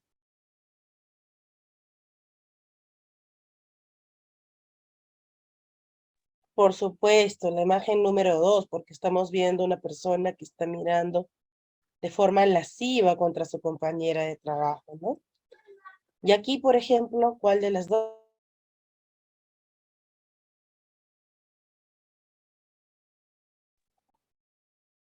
Ambas, ¿verdad? Obviamente, tenemos aquí unas compañeras que están haciendo miradas lascivas también al compañero o las tratan de intimidarlo, observando. Así que la imagen número dos, bueno, ya es evidente, ¿no? Y aquí, por último, muy bien, sería ambas, ¿verdad? Igual vemos aquí que existe una situación de hostigamiento sexual. Bien, entonces, bueno, aquí también, ¿no? Vemos que también las dos situaciones se prestan, inclusive también puede calificar como un acto de hostigamiento o cuando se trata del mismo género. También se manifiesta el hostigamiento sexual cuando ponemos expresiones, ¿no? Por ejemplo, mami, nena, guapa, muñeca. Lo que no queremos es el piropo, queremos el respeto, ¿no? Ni tampoco esas frases que a veces salen de moda y se hacen entre los compañeros. Mi bebita fiu fiu, mi bebito fiu fiu, por ejemplo, ¿no? El mejor piropo es el que no decimos, es el que no decimos. ¿Quién puede ser víctima de hostigamiento sexual? Bueno, puede haber entre varones hacia mujeres que cometan el acto de hostigamiento sexual, como también puede ser viceversa, ¿no? Mujeres que hostigan sexualmente a varones, o entre varones o entre mujeres. Esto es una realidad. No podemos señalar que únicamente los varones cometen actos de hostigamiento hacia las mujeres, sino que también puede ser viceversa. ¿Y dónde puede ocurrir? Pues puede ocurrir dentro o fuera de las instalaciones de la empresa, en actividades sociales vinculadas al trabajo, a través de medios electrónicos o redes sociales, dentro o fuera de la jornada laboral, puede ocurrir inclusive en el fin de semana. Así que el hostigamiento sexual no necesariamente ocurre dentro del horario o dentro de las instalaciones. Puede ser todo al contrario, ¿no? Como tenemos en claro.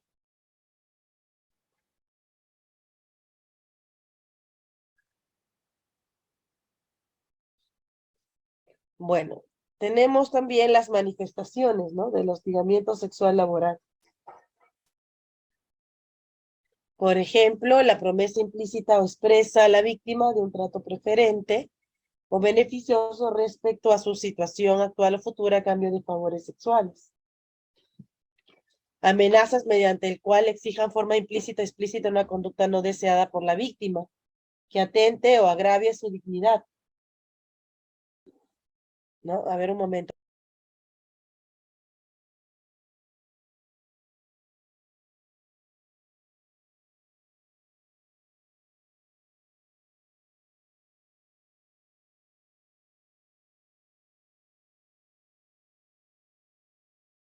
Ya, entonces tenemos la promesa implícita expresa a la víctima de un trato preferente, amenazas, uso de términos de naturaleza sexual o sexista, acercamientos corporales, trato ofensivo u hostil por el rechazo de las conductas señaladas.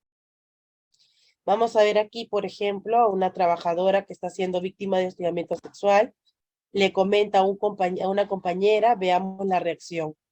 Lo que no se espera en las organizaciones es lo que veremos en la siguiente imagen.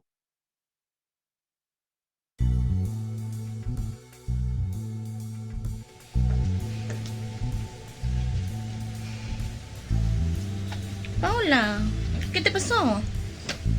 Ernesto, que siempre me habla feo. ¿Pero qué te dijo? Sus bromas cochinas, siempre anda hablando de sexo, sexo, sexo. Ay, Paola, pero Ernesto es bromista. No, pero es que siempre me hace preguntas feas delante de todos. ¿Pero qué te pregunta? No te enojes, aquí todos estamos grandes. Además, Se nota que hace tiempo que le entras al ring. Ay, Paola, los hombres son así. Tú síguele la corriente nomás. ¿Para qué te vas a hacer problema? Es su naturaleza masculina. Siempre piensan o hablan en doble sentido. Eso es mentira. Esto sí es acoso sexual. El hostigamiento o acoso sexual es una situación laboral intolerable, por ser una grave violación a los derechos fundamentales de las trabajadoras y trabajadores, atentando con la seguridad y salud laboral. Respetemos a...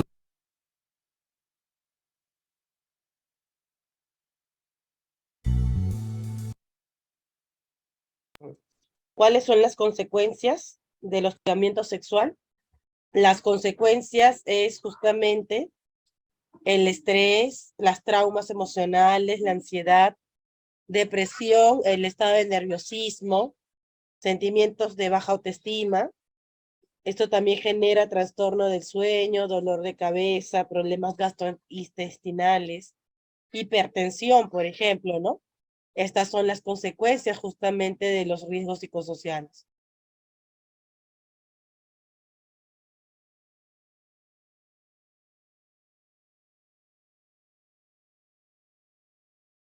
Ya, entonces estos son los riesgos psicosociales que se tratan de evitar. Toda empresa que tiene más de 20 trabajadores tiene la obligación de contar con una política de hostigamiento sexual laboral. La norma nos ha dado un plazo hasta octubre del 2019 para contar con una política. Si no lo tienen, bueno, ya son 3 años, ¿ah? Ojo con eso porque ante cualquier fiscalización, sí nos podrían multar por esto. ¿Cuáles son las medidas de prevención que se tienen que adoptar? Bueno, se tiene que realizar evaluación y un diagnóstico a todo el personal para verificar si en algún momento se han encontrado en una situación de hostigamiento sexual. También el empleador debe fomentar las capacitaciones desde el inicio de la relación laboral o al área especializada. También debe generar, por ejemplo, la difusión de información y canales para la atención de quejas y denuncias. Cuál es el procedimiento que se va a seguir. Todo esto se tiene que ir justamente difundiendo, ¿no? Si no saben cómo hacer una evaluación, un diagnóstico, aquí les dejo una idea. Por ejemplo, hacer las siguientes preguntas, ¿no? ¿Has sentido que alguien te mira de forma particular? ¿Te han hecho algún comentario sobre tu ropa, tu cuerpo? ¿Has sido víctima de bromas, comentarios o amenazas por tu identidad de género? ¿Te han hecho preguntas sobre prácticas sexuales o sobre tu vida sexual? ¿Te han mostrado mensajes, fotos, imágenes, videos o memes de contenido sexual que te haya incomodado? ¿Has recibido invitaciones repetidas de alguien de tu trabajo para salir a comer o tomar algo? ¿Has recibido invitaciones que te surgieran un encuentro sexual de alguna persona a tu centro de trabajo? ¿Te han tocado de una forma particular que no te guste? ¿Has recibido de una misma persona comentarios o propuestas sexuales no deseadas? ¿Alguien te ha propuesto tener relaciones a cambio de algún beneficio en tu trabajo? ¿Te han obligado a que salgas o coquetees con un cliente para beneficiar a tu sector laboral? ¿Te han bajado el sueldo? ¿Te han dado más trabajo? ¿Te han tratado de forma hostil por no haber aceptado, por ejemplo, tener una cita? Recuerden que este diagnóstico, esta evaluación para identificar una situación de hostigamiento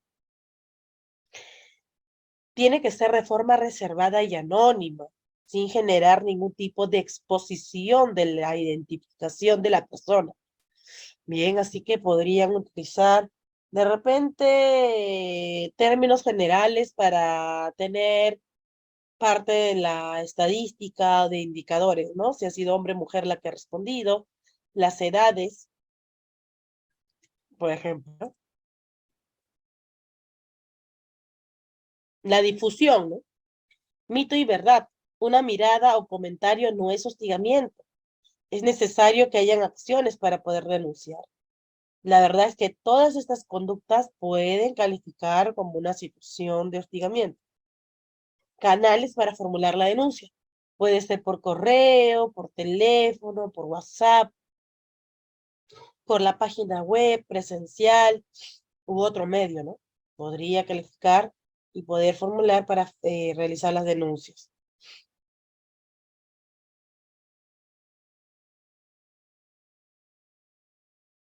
El desarrollo del procedimiento del hostigamiento sexual. Se inicia, por ejemplo, con una denuncia que se puede formular por el área de recursos humanos. Se puede también realizar la denuncia de forma virtual o de forma escrita. Yo les recomiendo que sea escrita, ¿ya? Porque de esa manera va a ayudar o permitirles que en el registro del ministerio lo puedan incluir. También se debe indicar el acta de lectura de derechos. ¿Cuáles son los derechos que va a tener la presunta víctima? Derecho, por ejemplo, a poder recibir una atención médica y psicológica, a tener alguna medida de protección, ¿no?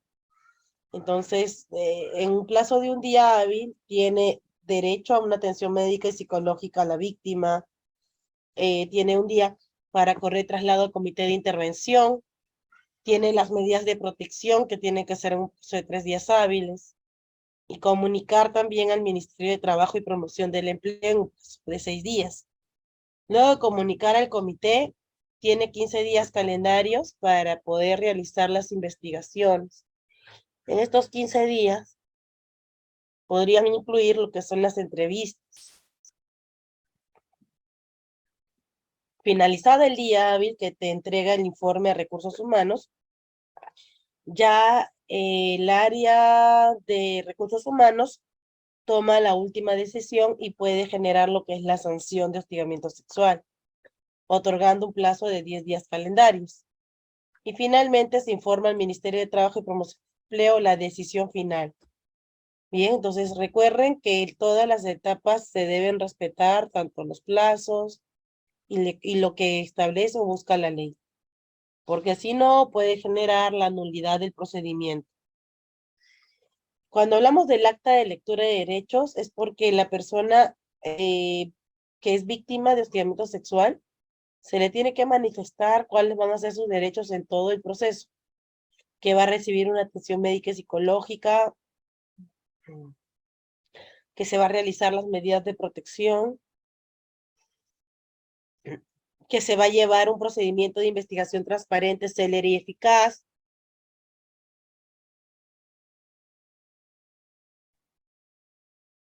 que tienen derecho al debido procedimiento, derecho a la integridad personal, a la no revictimización, solicitar información del desarrollo del procedimiento de investigación y sanción sobre el hostigamiento sexual, presentar pruebas y o testigos en los plazos correspondientes, ¿no?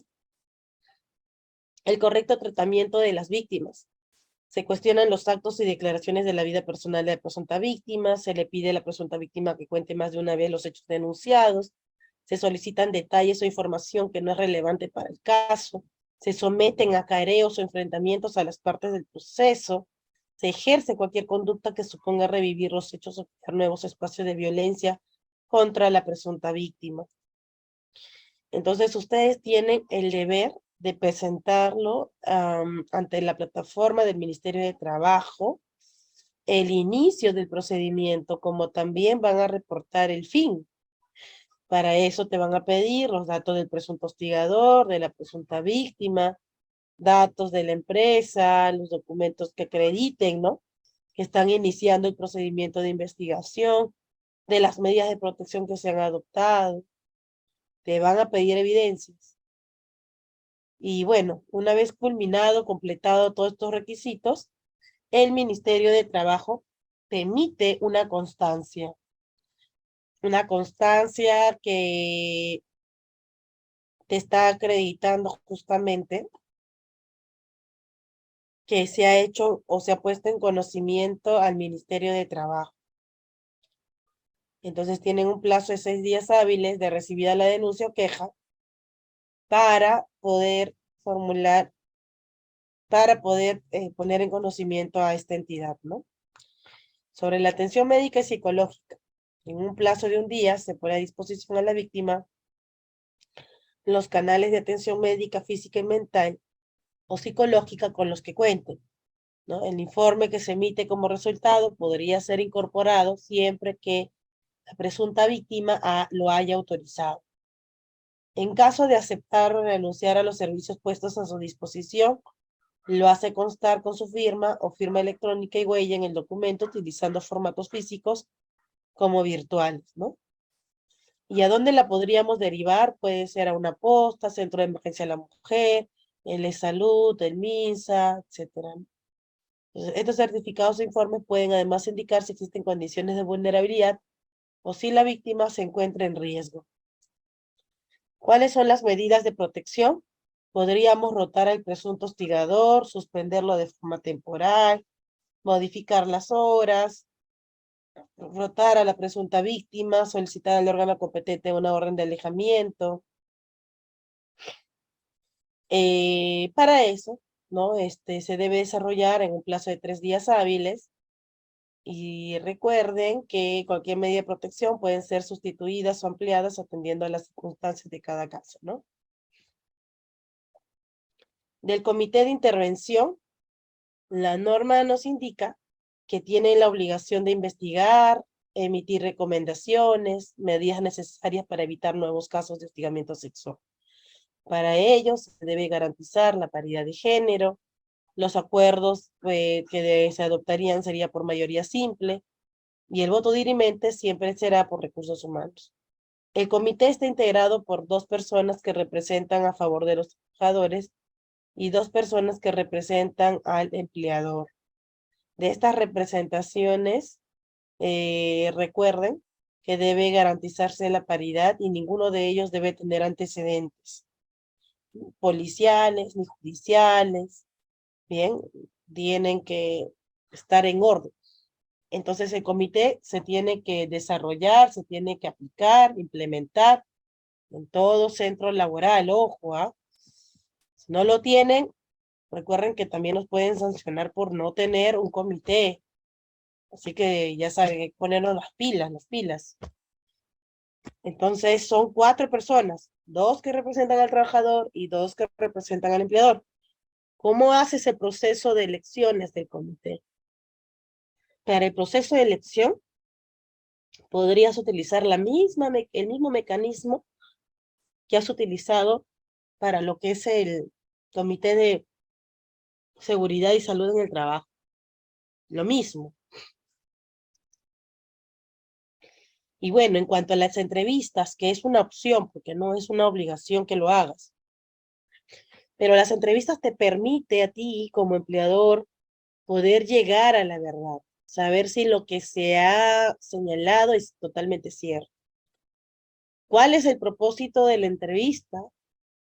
Bueno, el propósito es llegar a la verdad, profundizar más de lo que se ha podido conocer por escrito, ¿no? El procedimiento de hostigamiento sexual. Y bueno, ¿y cómo debe efectuarse las entrevistas? Bueno, pueden efectuarse en un lugar donde puede ser un lugar apropiado, ¿no? Para poder fomentar o realizar las preguntas que a la persona, claro, ya le va a generar incomodidad, pero tratemos de armonizarlo, ¿no? También puede ser virtual, es también otra opción, dependerá de cada uno. ¿Y quién debe estar presente durante la entrevista? Pueden ser personas que integran el comité o recursos, claro, el comité de hostigamiento sexual, ¿no? Ellos, ¿no? Por ejemplo. ¿Y cómo se puede mantener la confidencialidad de la información? Bueno, hay un compromiso, ¿no? Por ejemplo, de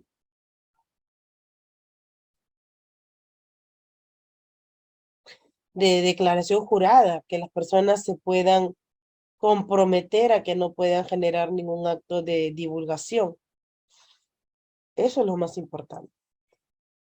Levantamiento de información. Hay que definir quiénes entrevistan y planificar las preguntas. Expliquemos el motivo, finalidad y alcance de la entrevista. Enfatizar el deber de la reserva, que esto sea un ambiente totalmente adecuado, privado. No minimicemos hechos, evitemos opiniones al lenguaje acusatorio. Identifiquemos los hechos relevantes y realicemos preguntas para aclarar los mismos. Permitir espacios de tiempo para respuestas. Evitar interrumpir, no careos ni confrontaciones. Y resumir los puntos conversados al finalizar.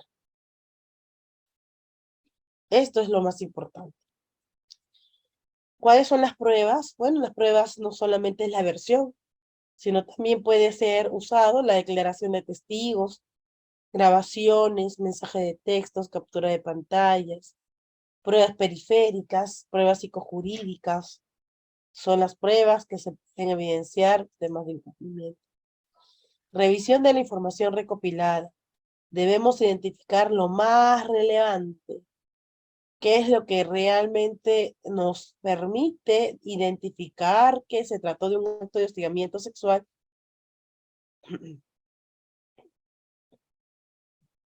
Y también que nos permita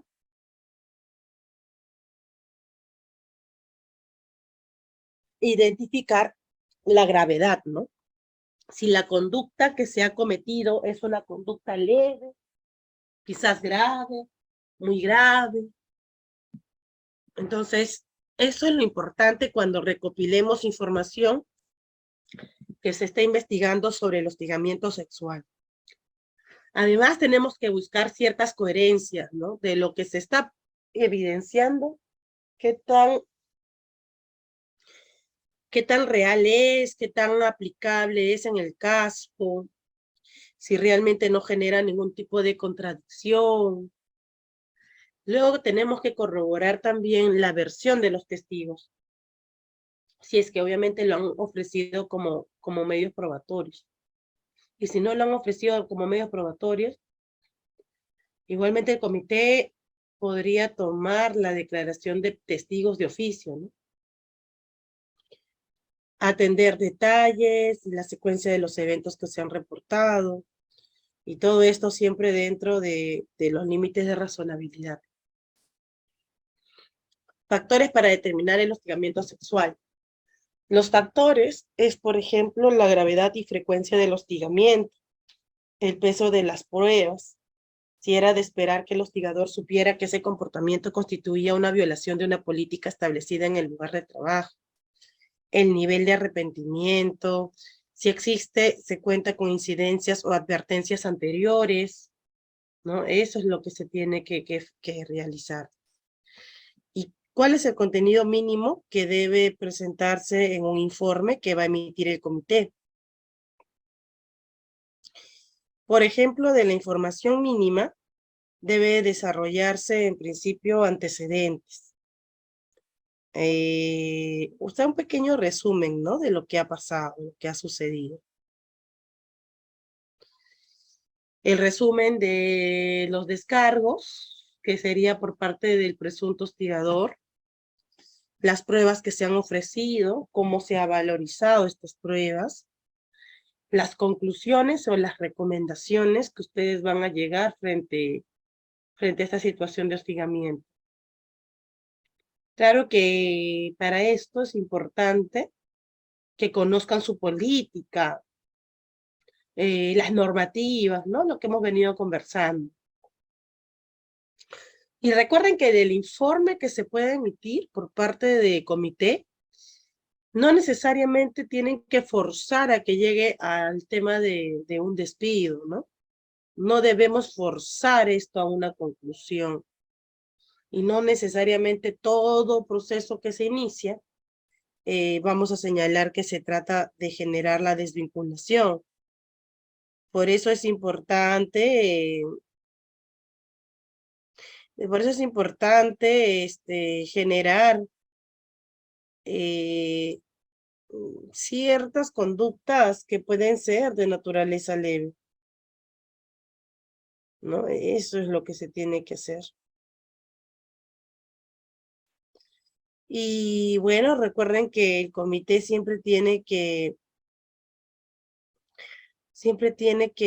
indicar, ¿no? Cuál es la razón, la justificación o motivo por qué ha determinado que se trata de un acto de hostigamiento sexual, ¿no?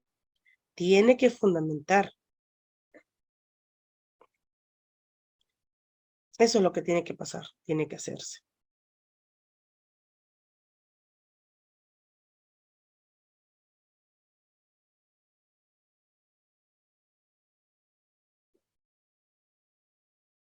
Tenemos también lo que se trata de empresas de tercerización o intermediación, ¿no? De las empresas de tercerización o intermediación laboral, tenemos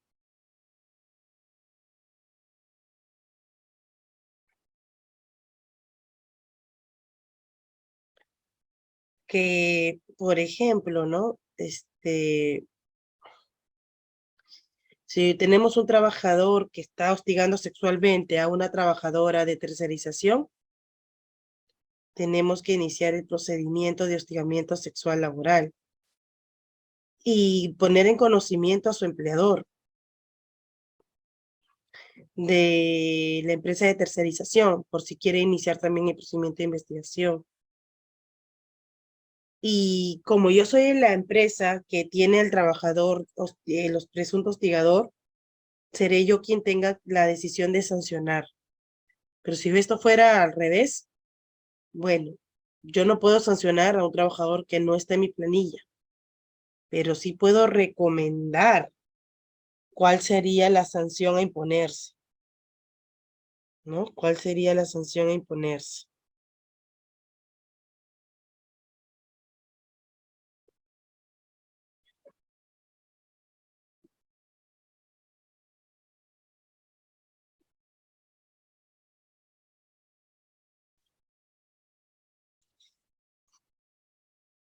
Tenemos las medidas disciplinarias. ¿Cuáles serían las sanciones a imponerse? Bueno, tenemos lo que es la amonestación, suspensión y lo que sería la desvinculación, ¿no? Esas serían las razones. Amonestación, suspensión y despido. Y, bueno, ¿qué sucede si mi empleador es el hostigador? Si es un personal de dirección o de confianza. En este caso, la presunta víctima podría optar por solicitar el cese de la hostilidad y pedir algún tipo de reparación civil, o también formular su denuncia ante SUNAFIL. Ahí están sus posibilidades. Y finalmente, ¿qué ocurre con una falsa queja? Bueno, una falsa queja también genera una consecuencia. La empresa podría generar lo que es la desvinculación del trabajador o trabajadora. Bien, así que esto también podría generar que podamos desvincular a un trabajador o trabajadora si es que ha cometido una falsa queja, porque aquí está perjudicando la imagen de uno de los trabajadores.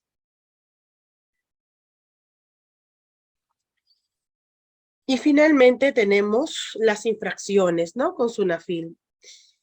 Te pueden sancionar por no poner en comunicación el inicio de la investigación o el término con una infracción leve.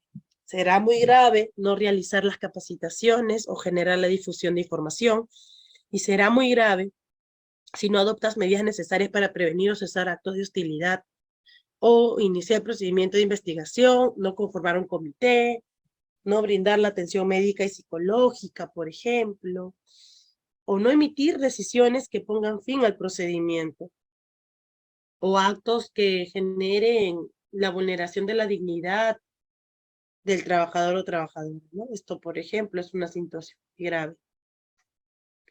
De las sanciones que se pueden imponer según tu régimen laboral, aquí solamente he puesto del régimen general, y ahí les he puesto la clasificación de las infracciones, y esto también lo han visto con equidad, porque también les he hecho un cuadro de resumen, de acuerdo a la gravedad, a la cantidad de trabajadores afectados, podrá sancionar, ¿no?